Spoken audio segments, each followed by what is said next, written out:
अस्सलाम वालेकुम। कैसे हैं आप लोग स्टूडेंट? अच्छा भाई, आज बड़ी कम अटेंडेंस रही है आप लोगों की। बहुत थोड़े बच्चों ने जो है वो अपनी अटेंडेंस मार्क की है। और मैं एक्सपेक्ट कर रही थी कि ज़्यादा से ज़्यादा बच्चे काम करके दिखाएंगे, लेकिन सिर्फ 4 स्टूडेंट्स ने काम किया है, जिनमें से सिर्फ एक ऐसी बच्ची है जिसने दोनों चीज़ें कंप्लीट करके मुझे दिखाई हैं। इसका नाम है अलीज़ा। अलीज़ा 9502 आई थिंक इसका रोल नंबर है। तो इसने मुझे दोनों काम करके दिखाए हैं। थोड़ी सी मिस्टेक्स हैं, वो मैं आपको भी बताती हूँ। अच्छा, और जो अरूज शफ़ीक हैं, ये इन्होंने जो है, बाकी तो चलो आपने एक्सरसाइज की है बेटा, लेकिन आपने पॉट्स क्यों बनाए हैं? अभी आपने ये पॉट्स वगैरह नहीं बनाने। अभी जब तक मैं आपको ख़ुद नहीं कहूँगी, आप लोगों ने एक्स्ट्रा काम नहीं करना। जो चीज़ मैं आपको बताती हूँ आपने उसको करना है। और अभी आपने इतने गलत से पॉट्स बनाए हुए हैं, आपको ना तो मेजरमेंट्स का पता है, ना प्रॉपर अभी आपको शेडिंग का पता है। तो जब तक आप ये एक्सरसाइजेस नहीं करोगे, जो लाइंस की, शेप्स की और शेडिंग वगैरह की के बारे में मैं आपको एलिमेंट्स के बारे में बताऊंगी। ये 8 एलिमेंट्स हैं जो कि हमने इनकी एक्सरसाइज करनी है, इनको सीखना है, इनको समझना है। जब तक आप लोग एलिमेंट्स ऑफ आर्ट के बारे में नहीं जान लेते, आपने प्रॉपर एक ऑब्जेक्ट को पेंट करके या ड्रॉ करके और ड्राइंग करके उसकी नहीं दिखानी है। ठीक है, ये अभी आप लोग बेसिक्स के बारे में सीखें, उसके बाद आप ये बनाइएगा। या एक पहले एक स्टूडेंट जो थी, उन्होंने एक फिगर बना के दिखा दिया था। ये चीज़ें अभी आप लोगों ने नहीं बनानी, आपने जस्ट वो काम करना है जो मैं आपको कहती हूँ।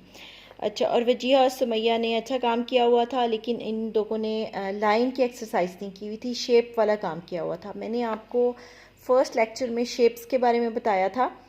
बेसिक शेप्स जो रिक्वायर्ड होती हैं, ट्रायंगल हो गई, जिसको हमने कोन का नाम दिया था, क्यूब शेप थी, क्यूबिट थी, और स्फीयर के बारे में आपको बताया था, सर्कल सर्कल के बारे में बताया था। ठीक है, तो सिलेंड्रिकल शेप्स, तो ये इन शेप्स के बारे में मैंने आपको बताया था। और थोड़ा सा मैंने आपको शेड उनकी के ऊपर पड़ने वाली लाइट्स के बारे में स्टडी करने के लिए कहा था कि आप इनसे मिलती जुलती चीज़ें सामने रखें और उनको बनाकर और उनकी शेप्स को दिखाएं।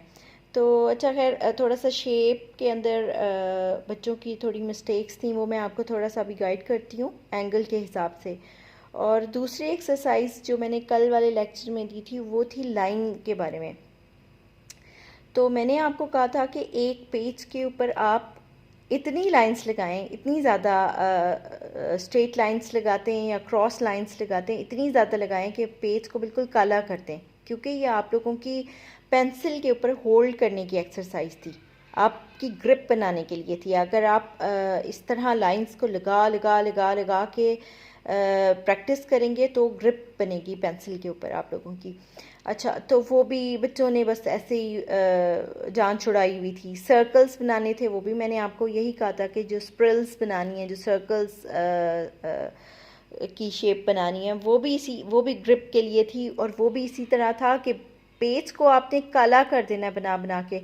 स्प्रिल्स बना के दिखाने की कोई तुक नहीं है, उसका कोई फ़ायदा नहीं है जिस तरह आप लोगों ने बनाई थी। आप प्रॉपर उसको कंप्लीट वर्क करें जो मैं आपको कह रही हूँ।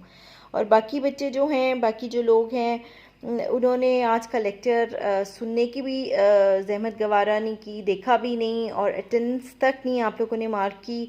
बेटे, ये आप लोगों के लिए जो है, ये बहुत ज़रूरी है ये अटेंडेंस। आप लोग दिन के 24 घंटों में कहीं पे भी हैं, किसी भी जगह पे हैं, सेल फ़ोन आपके पास होता है, और आप एक नज़र इतना भी गवारा नहीं करते कि आप लोग अपनी ये खोल के देख लें कि टीचर ने क्या बात की है। मैं तो इतना लंबा लेक्चर्स ले ही नहीं रही, इतने लंबे लंबे लेक्चर्स हैं ही नहीं आप लोगों के कि आप लोग इतना ज़्यादा बोर हो जाएं या तंग हो जाएं।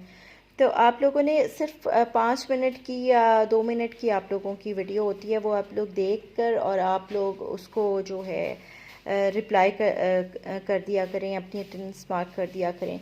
और जब आप लोग रात में बैठते हैं तो बेशक आप बातें करते रहें, टीवी देखते रहें और साथ साथ ये एक्सरसाइज करते रहें। ये आप लोगों के फ़ायदे के लिए, और आप लोगों की अटेंडेंस मार्क हो रही है। रजिस्टर्स ये मैं आप लोगों के सामने आज मैंने आप लोगों का रजिस्टर शो किया है ताकि आपको पता चले कि आपके रजिस्टर्स हैं हमारे पास, और इस पे जो आप लोगों की अटेंडेंस मार्क हो रही है ये आगे जाके आप लोगों के लिए नेक्स्ट जो आप एडमिशन्स आप लोगों के जाएंगे एग्ज़ाम्स के लिए, उसके लिए बड़ा ज़रूरी है। तो एक तो आप लोग इस पे ध्यान दें। अच्छा, और जो स्टूडेंट्स ने कुछ मिस्टेक्स की हुई थी वो मैं आपको थोड़ा करके बताती हूँ एंगल्स के हवाले से। फॉर एग्ज़ाम्पल अगर स्टूडेंट्स ने ये एक बुक की शेप बनाने की कोशिश की थी तो उसमें ना एंगल्स का थोड़ा सा जो है वो प्रॉब्लम था। ये देखें, ये कॉर्नर जो है ना ये ऐसे आएगा, नीचे आएगा, और अगर आप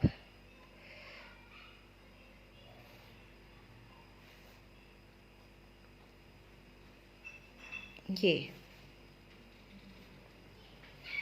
इस तरह करके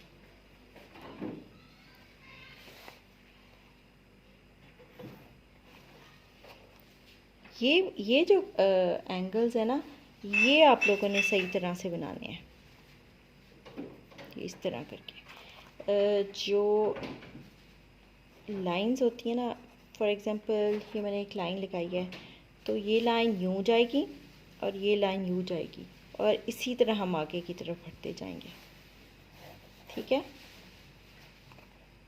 नीचे से लाइन ऊपर जाती है, ऊपर से लाइन नीचे आती है। आप लोग एंगल्स को सही तरह स्टडी करेंगे और मुख्तलिफ़ चीज़ों को देख देख के बनाएंगे तो आप लोगों का जो है ये काम समझ आप लोगों को आएगा, अदरवाइज़ नहीं आ सकता। ठीक है, ये एंगल्स के बारे में थोड़ा सा आप लोग ये देख लें। फॉर एग्ज़ाम्पल ये बुक पड़ी हुई है जैसे, तो इस तरह एंगल्स जाते हैं। सिर्फ ये एंगल्स की मिस्टेक थी। अच्छा, क्यूब जो थे वो ठीक थे बने हुए। इसी तरह ये देखें, ये ऐसे लाइंस जाती हैं यूँ,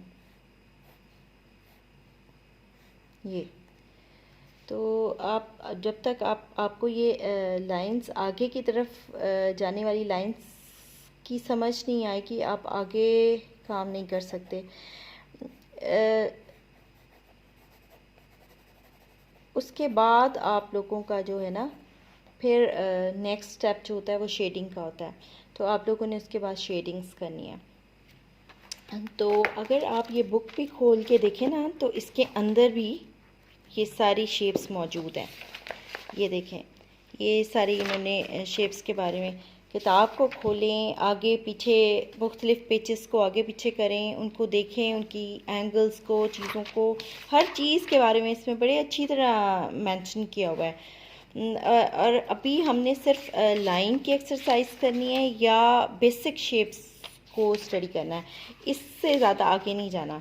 जब आप लोग कुछ चीज़ों के बारे में जान लोगे तो उसके बाद फिर मैं आपको इस तरह की शेप्स बताऊंगी कि किस तरह आपने चीज़ों को सामने अरेंज करना है और फिर उनको बनाना है। अच्छा, ये जो एलिमेंट्स हैं इनके बारे में मैं बताती हूँ। The basic elements of art are line, number 1 line, number 2 shape, number 3 volume, number 4 light या वैल्यू, नंबर 5 पे है टेक्सचर, और नंबर 6 कलर, नंबर 7 पर्सपेक्टिव, और नंबर 8 कॉम्पोजिशन। तो लाइन के बारे में मैंने आपको बता दिया और शेप के बारे में भी बता दिया। वॉल्यूम क्या होता है? कोई भी चीज़ उस वक्त तक हवा में मुअल्लक है जब तक कि आप उसकी वेट लाइन नहीं लगाते। ये फॉर एग्ज़ाम्पल कोई कप पड़ा हुआ है, फॉर एग्ज़ाम्पल ये एक कप पड़ा हुआ है, तो जब तक हम इसकी वेट लाइन नहीं लगाएंगे और हम इसका साया नहीं दिखाएंगे, अगर फॉर एग्ज़ाम्पल यहाँ से लाइट आ रही है तो यहाँ पे डार्क्स है तो साया इस तरफ को जाएगा। ठीक है, तो ये वेट लाइन जो होती है ना, ये वॉल्यूम यानी उसके वेट को के बारे में बताती है ये लाइन, कि वो चीज़ रखी हुई है, पड़ी हुई है, क्या है। वैल्यू यानी लाइट, चीज़ के ऊपर पड़ने वाली लाइट, कि यहाँ पे अगर डार्क्स हैं और लाइट इस तरफ को पड़ी है तो शेडो इस तरफ को जाएगा। अगर यूँ, अगर लाइट यहाँ से आ रही है तो यहाँ पे लाइट होगी और यहाँ पे शेडो। ये आप लोगों ने ये इसको भी स्टडी करना है, लाइट को। तो चीज़ों ऑब्जेक्ट्स के ऊपर जो पड़ती है। टेक्सचर, टेक्सचर होता है कि मटेरियल क्या है। फॉर एग्ज़ाम्पल इसको मैं इस तरह बताऊंगी कि कपड़े का टेक्सचर होता है, या मेटल की कोई चीज़ आप बना रहे हो तो उसको मेटल को मेटल ही नज़र आना चाहिए, या कपड़े को कपड़ा ही नज़र आना चाहिए। तो ये साख्त के बारे में कि कोई चीज़ की जो साख्त है वो उसी तरह जो है वो पता चलनी चाहिए। कलर, कलर एक इम्पॉर्टेंट एलिमेंट है। जब तक आप रंगों को उनके हिसाब से नहीं बताएंगे। फॉर एग्ज़ाम्पल करीब से अगर हम किसी रंग को देखेंगे तो वो ब्राइट होगा और वो हमें ज़्यादा जो है अपनी पूरी इंटेंसिटी के साथ नज़र आएगा। और जूँ जूँ चीज़ें दूर होती जाएंगी, रंग ख़त्म होते जाएंगे, और वो उसी से पता चलेगा कि चीज़ कितनी दूर चली गई है। ठीक है, करीब के रंग ब्राइट और लाइव होते हैं और दूर के कलर सबड्यूड होते जाते हैं, यानी हल्के होते जाते हैं। अच्छा, पर्सपेक्टिव का ताल्लुक भी इसी चीज़ से, ये है पर्सपेक्टिव। फॉर एग्ज़ाम्पल ये रास्ता है, हम यूँ चलते जा रहे हैं तो करीब करीब करीब का जो एंगल है वो बड़ा होगा और दूर जाते जाते कम होता जाएगा। इसको पर्सपेक्टिव कहते हैं कि ये यूं करके चीज़ें जाती हैं, यानी करीब की बड़ी और दूर होते होते वो छोटी हो जाती हैं। यानी मंज़र जो है, व्यू हम कैसे देखते हैं किसी चीज़ को, साइड व्यू क्या है, फ्रंट व्यू क्या है, तो पर्सपेक्टिव में ये चीज़ें आती हैं। अच्छा, और कॉम्पोजिशन, कॉम्पोजिशन का मतलब है कि पहले वाली जो 7 चीज़ें हैं जब हम इनको कंबाइन कर लेते हैं तो वो एक कॉम्पोजिशन बन जाती है। फॉर एग्ज़ाम्पल अभी मैंने आपको ये दिखाया था, ये कॉम्पोजिशन है। ठीक है, इसमें लाइन है, ठीक है, इसमें शेप है, इसमें जो है वो लाइट है, इसमें कलर भी डाल देंगे जब हम। और पर्सपेक्टिव, करीब चीज़ें एक दूसरे को कैसे ओवरलैप कर रही हैं, या फोर शॉर्टनिंग के करीब की चीज़ बड़ी और दूर जाते जाते उसका एंगल चेंज होता जाता है। तो ये हो गया। और इसके अलावा जो है टेक्सचर, ये शीशे की बोतलें हैं, शीशे की बोतलें ही लगनी चाहिए। ये सारी चीज़ें मिलाने के बाद जब ये एक अवेलेबल फ्रेम के अंदर हम इनको बड़े अच्छे तरीके से बैलेंस करके बना लेंगे तो ये कॉम्पोजिशन कहलाएगी। ठीक है, तो एक एक करके हमने इन 8 जो हमारे एलिमेंट्स हैं इनको हमने देखना है और इसके बारे में जानना है। उसके बाद जो है मैं आप लोगों को आहिस्ता आहिस्ता एक कॉम्पोजिशन की तरफ लेके आऊँगी, और जिसको हम स्टिल लाइफ कहते हैं। तो हम एक स्टिल लाइफ बनाने की तैयारी करेंगे। और स्टिल लाइफ होती है, और इसके अलावा जो है लाइफ ड्राइंग, जिसमें इंसानी फिगर को हम बनाते हैं, उसको लाइफ ड्राइंग कहते हैं। कि सामने एक बैठा हुआ बंदा है तो उसको किस मेजरमेंट के साथ और किस जाविये से और किस एंगल के साथ हम बनाएंगे और किस तरह बनाएंगे तो वो कंप्लीट जो है वो लाइफ ड्राइंग होगी। तो हमने हमारी जो 2-4 चीज़ें हमने बनानी है, हमने कॉम्पोजिशन बनानी है, स्टिल लाइफ यानी कि स्टिल लाइफ बनानी है, उसकी ड्राइंग सीखनी है, उसके एंगल्स, लाइंस और सारी चीज़ें। और हमने लाइफ ड्राइंग के ऊपर आना है, पार्ट्स ऑफ बॉडी किस तरह होते हैं उनको सीखना है, उनको बनाने की प्रैक्टिस करनी है ताकि हम एक पूरा फिगर बना सकें। और चीज़ों के 2 डायमेंशनल जो है देखनी है। और इसके अलावा हमने 3 डायमेंशनल फिर चीज़ों को देखना है कि ये कैसे बनाई जाती हैं। तो ये सारा कुछ आप लोगों को सिखाना है। अभी आप लोग ऑब्जेक्ट्स मत बनाएं, लेकिन जिन चीज़ों के बारे में मैं आपको बता रही हूँ उनको जो है वो आप लोगों ने सीखना है कि आप लोग इन चीज़ों को कैसे जो है वो स्टडी करेंगे और कैसे बनाना सीखेंगे। फॉर एग्ज़ाम्पल ये अब मैं ये आपको दिखा रही हूँ कि ये इसके 2 डायमेंशनल, इसकी ये साइड और इसकी ये साइड हम देख रहे हैं। तो लाइंस कैसे आएंगी, किस तरह बनेगी। तो अभी आप लोगों ने मुख्तलिफ़ चीज़ों को सामने रख रख के ये प्रैक्टिस करनी है। अभी आप लोगों ने ये सिंपल शेप्स की जो है वो प्रैक्टिस की है, इसको कंटिन्यू करें। और उसके बाद जो है मैं जैसे जैसे आगे हम बढ़ेंगे तो मैं आपको बताऊंगी कि आप लोगों ने किस तरह काम करना है और क्या क्या चीज़ें बनानी है। ठीक है, ओके जी। अभी आप लोग ये प्रैक्टिस करें। जो बच्चे अभी तक काम नहीं कर सके वो मुझे करके बताएं। जो कह रही हैं, एक बच्ची कह रही थी कि मैंने स्केच बुक नहीं खरीदी, तो कोई बात नहीं, वो स्केच बुक अगर नहीं भी है तो क्या फ़र्क पड़ता है।